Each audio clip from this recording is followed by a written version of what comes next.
Imagine करो, एक औरत इतनी कमजोर हो चुकी है कि वहाँ के लोग उसे मरा हुआ मान लेते हैं। और तभी वहाँ पर उसका पति आता है और जब ट्रक में जाकर वह चेक करता है तो उसकी वाइफ की सांसें चल रही थी।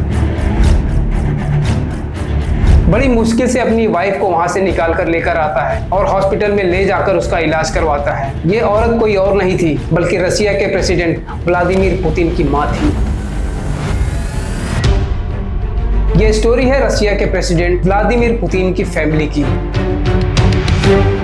इस कहानी को पूरी तरह से समझने के लिए थोड़ा सा इसके बैकग्राउंड को भी समझ लेते हैं। 1941 में हिटलर ने सोवियत यूनियन पर अटैक कर दिया। इस ऑपरेशन का नाम था ऑपरेशन बारबारोसा। हिटलर का प्लान बहुत ही डेंजरस था। वह सिर्फ सोवियत की सिटीज को कैप्चर नहीं करना चाहता था बल्कि उसे पूरी तरह से डिस्ट्रॉय करना चाहता था। और उसमें से सबसे इंपॉर्टेंट था लेनिनग्राड, जिसे आज सेंट पीटर्सबर्ग के नाम से भी जाना जाता है। दरअसल किसी वॉर में आर्मी ज्यादातर सिटी को कैप्चर करती है, लेकिन यहाँ पर हिटलर का कुछ और प्लान था। उसने सीधा सिटी को कैप्चर नहीं किया बल्कि उसे चारों तरफ से ब्लॉक कर दिया।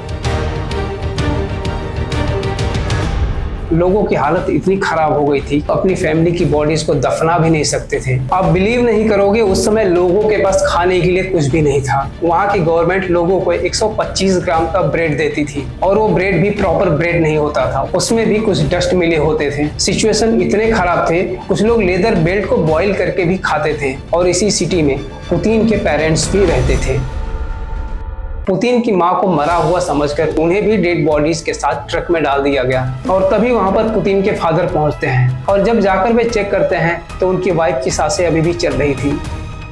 ये बात जब अथॉरिटीज के लोगों को बताते हैं तो अथॉरिटीज के लोग कहते हैं कि ये ज्यादा देर तक जिंदा रहने वाली नहीं है। किसी तरह वहां से निकालकर अपनी वाइफ को हॉस्पिटल लेके जाते हैं और हॉस्पिटल में इलाज होने के बाद वो पूरी तरह से ठीक हो जाती है। ये औरत कोई और नहीं थी बल्कि रसिया के प्रेसिडेंट व्लादिमीर पुतिन की मां थी। और इसके बारे में व्लादिमीर पुतिन कई बार अपने इंटरव्यू में भी लोगों को बता चुके हैं। दोस्तों, ये कहानी वर्ल्ड वॉर 2 के समय की है और आज भी रशियन सोसाइटी के अंदर वर्ल्ड वॉर 2 का ट्रॉमा देखने को मिलता है। अगर आपको ये वीडियो अच्छा लगा तो वीडियो को लाइक करें, शेयर करें, चैनल को सब्सक्राइब करें और मिलते हैं अगले नेक्स्ट वीडियो में। धन्यवाद।